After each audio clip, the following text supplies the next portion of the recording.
बात है। विट्ठलपुर गांव में एक छोटी सी लड़की नैना रहा करती थी। नैना बहुत ही प्यारी लड़की थी। वो रोज समुद्र के किनारे जाती, घंटों बैठकर समुद्र को देखा करती थी। नैना की माँ नहीं थी। उसके पिता शहर में काम किया करते थे और वो गाँव में अपने चाचा और चाची के साथ रहा करती थी। नैना के चाचा और चाची दोनों ही उसे बहुत तंग किया करते थे। जब नैना के पापा आते तो सभी घर में अच्छा बनने का नाटक करते और जैसे ही नैना के पिता चले जाते फिर से वे दोनों नैना को परेशान करने लगते। उस परिवार में केवल नैना के चाचा का बड़ा बेटा कन्नू नैना का ध्यान रखता था।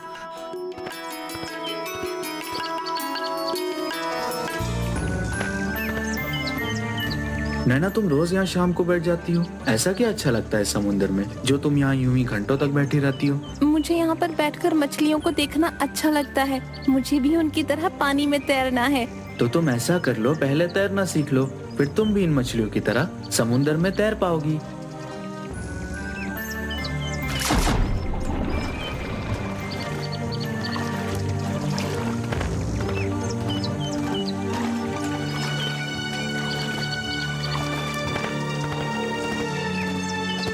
ओ नैना, उठी नहीं क्या? कितना काम पड़ा है, जल्दी उठ।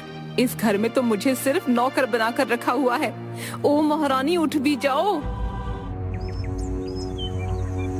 ये मटका इधर लाओ, इसे मैं रख दूंगा। कमरे में तुम जाओ, खाना खाओ। भैया रहने दीजिए, चाची को पता चला तो वो बहुत डांटेगी। तुम चिंता मत करो, मैं संभाल लूंगा। हाय हाय, मेरे लड़के से काम करा रही है। एक काम दिया है तुझे और वो भी नहीं कर पा रही है। सुन कन्नू, तू ना इसकी बातों में मत आया कर, समझा?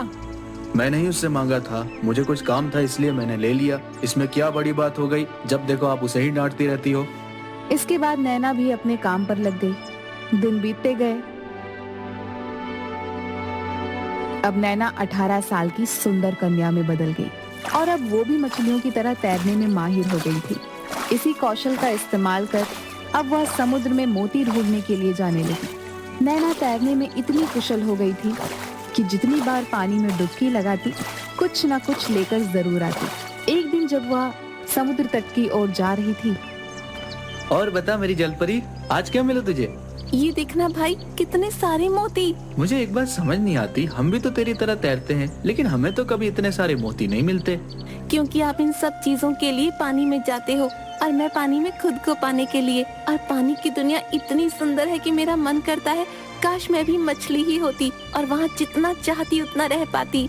वाह रे मेरी जलपरी, अब घर चल, माँ इंतजार कर रही होगी।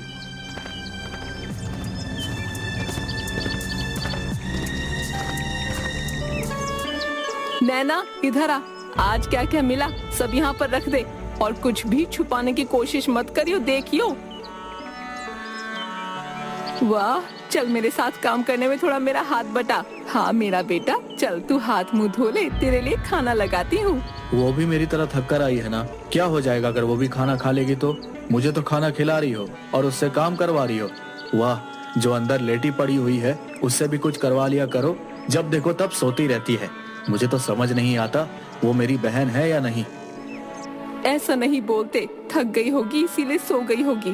और तू कितना भी समझ ले, वो तेरी बहन है, ये नहीं समझा? ऐसा है तो मैं भी खाना नहीं खा रहा हूँ, मैं जा रहा हूँ। कहाँ जा रहा है ये तो बता दे। जहाँ क्लेश करने वाला कोई ना हो। देखो तो आजकल के बच्चे कैसे मुंह चला रहे हैं। तेरी वजह से हुआ है मेरे बच्चे को, जब देखो भड़का के रखती है। चल अब मुंह क्या देख रही है, काम कर। एक दिन जब वह समुद्र तट की ओर जा रही थी तभी उसे एक लड़की मिली। दीदी, क्या आप मुझे तैरना सिखाओगी? मुझे भी आपकी तरह तैरना है। अरे वाह, क्यों नहीं, कल से 5 बजे शाम को आ जाना तट पर, ठीक है?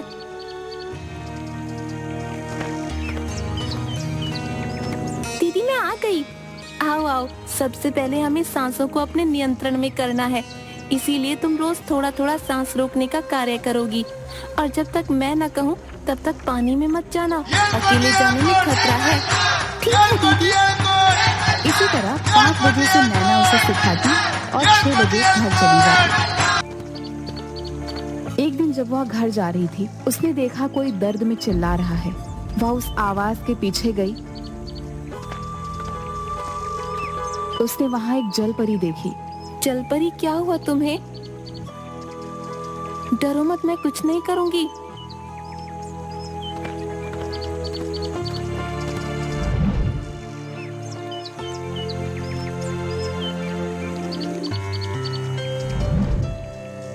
तुम कितनी अच्छी हो। मेरा नाम जिया है, तुम्हारा नाम क्या है? मेरा नाम नैना है। मुझे तुमसे मिलकर अच्छा लगा नैना, लेकिन अब मुझे जाना होगा। घर वाले मेरा इंतजार कर रहे होंगे। ठीक है, आती रहना, मैं रोज शाम को तुमसे यहाँ मिलने आऊंगी। ठीक है, कल मिलते हैं।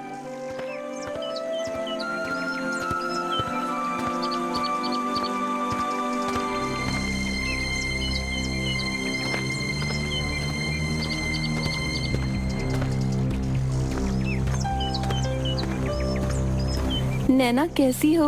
मैं ठीक हूँ, तुम कैसी हो? मैं भी ठीक हूँ। तुम्हारी चोट कैसी है? मैं अब ठीक हूँ नैना। तुम जल परी हो, तुम्हारे लिए पानी में सांस लेना कितना आसान है। और एक मैं हूँ। देखो नैना, हर किसी में कोई ना कोई गुण जरूर होता है। जैसे तुम जमीन में जहाँ चाहो वहाँ जा सकती हो, लेकिन मैं नहीं, क्योंकि ऊपर वाले ने हमें हमारी जरूरत के हिसाब से अलग अलग बनाया है। इसलिए तुम दुखी मत हो। और बात पानी में सांस लेने की है तो मैं तुम्हें कुछ दे सकती हूँ जिससे तुम पानी में सांस ले सकती हो। क्या सच में ऐसा हो सकता है? क्यों नहीं? क्या तुम हमारी दुनिया में आना चाहोगी नैना? क्यों नहीं?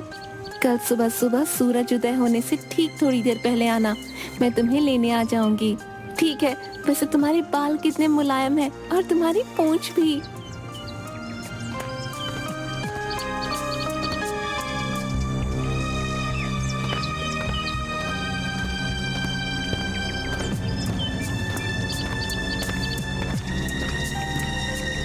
तुम्हें तैरना तो आता है ना नैना? हाँ, ये लो, इसे पहन लो। ये क्या है? इसे पहनने से तुम लंबे समय तक पानी में सांस ले सकोगी। हूँ उतना पानी में रह सकूं। तुम्हें पता है मेरा भाई तो मुझे जल परी बुलाता है। इस लॉकेट की वजह से तुम कभी भी जब चाहो पानी में आ जा सकती हो।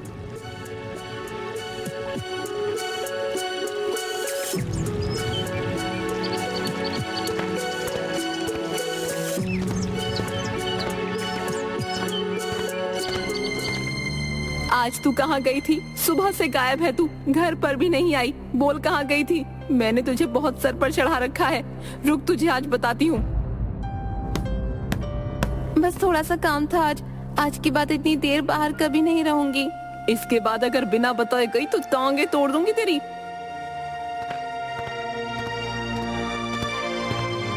अजी सुनिए ना, ये जाती कहाँ है? रोज शाम को बाहर जाती है और देर से वापस आती है। कहीं कुछ छुपा तो नहीं रही हमसे? हाँ, ये तो मैं भी सोच रहा हूँ। बहुत दिनों से समुंदर से कुछ ला भी नहीं रही, कहीं खुद ही बेचकर पैसे तो जमा नहीं कर रही। सुनिए जी, आप ऐसा करिए, हम इसे कल जहाँ जाना चाहती है वहाँ जाने देंगे और आप इसका पीछा करना ताकि देखें तो ये क्या गुल खिला रही है। ठीक है, कल पता चल जाएगा महारानी करती क्या है।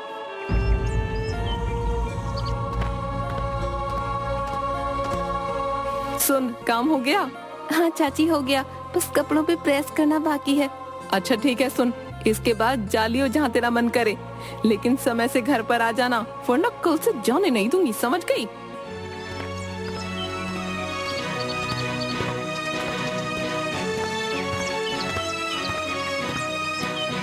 कि चोट कैसे लगी तुम्हें? वो मैं गिर गई थी। तुम्हारी चाची ने मारा है ना? तुम्हें कैसे पता? हम चोट देखकर उससे जुड़ी यादों को महसूस कर सकते हैं। ऐसा करते हैं, पानी में चलते हैं। किसी ने देख लिया तो मुसीबत हो जाएगी। ठीक है, लेकिन मैं जल्दी बाहर आ जाऊंगी। घर जल्दी नहीं पहुंची तो चाची मारेगी। ठीक है।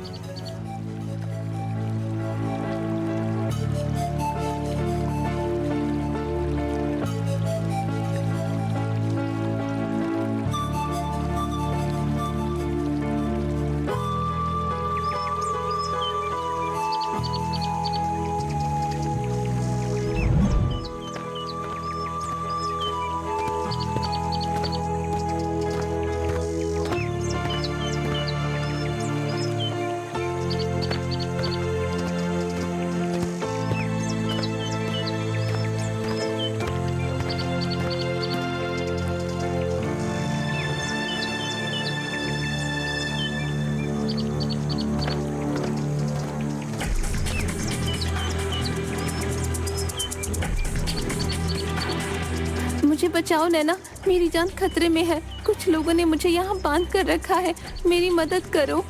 जिया तुम कहाँ हो? मुझे नहीं पता, पर यहाँ बहुत से लोगों के आने जाने की आवाज सुनाई दे रही है। ये जगह काफी पुरानी लगती है, मुझे बचाओ नैना। तुम डरो मत, मैं तुम्हें ढूंढ लूंगी, भरोसा रखो मुझ पर। नैना ने कई दिनों तक उसे ढूंढा,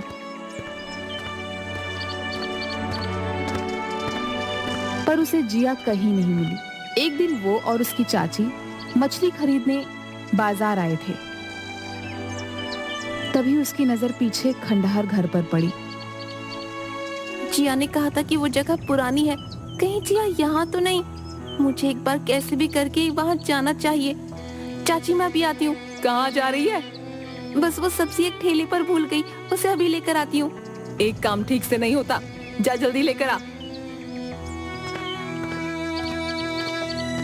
इसके बाद नैना उस खंडहर के अंदर गई। तभी जिया ने देखा कि कहीं से पानी आ रहा है। नैना अंदर जाने लगी तो उसने देखा कि जिया को किसी ने बांध के रखा है और तुरंत जिया के गले लग गई। जिया के हाथ खोल दिए।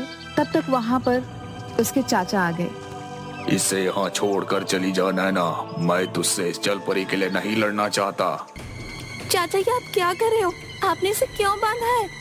तू नहीं जानती नैना, पूरी दुनिया को पता चल जाएगा कि मैं वो पहला इंसान हूँ जिसके पास जल परी है। तू सोच, उसे देखने के लिए कितने लोग पागल हो जाएंगे और मैं बन जाऊंगा यहाँ का सबसे अमीर आदमी।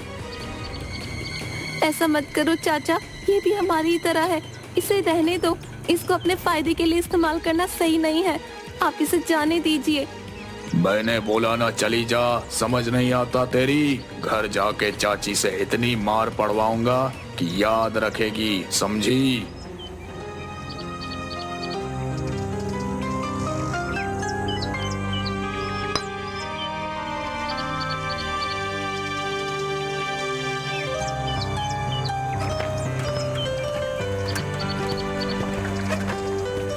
मैं तुम्हारा एहसान कभी नहीं भूलूंगी।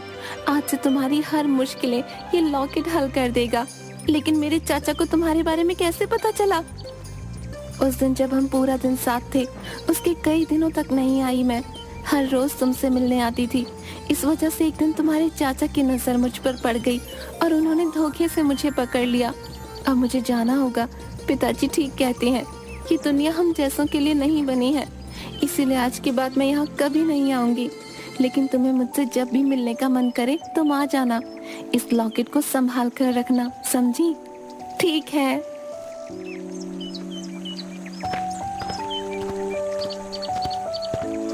दूसरी तरफ नैना के पापा भी घर आ गए। नैना ने अपने पापा को सारी बात बता दी। नैना के पिताजी ने पुलिस को फोन किया।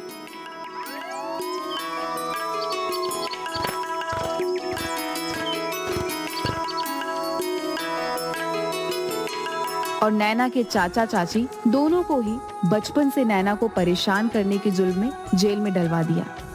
इसके बाद नैना अपने पिताजी के साथ शहर चली गई और अपनी बाकी की पढ़ाई पूरी करने लगी।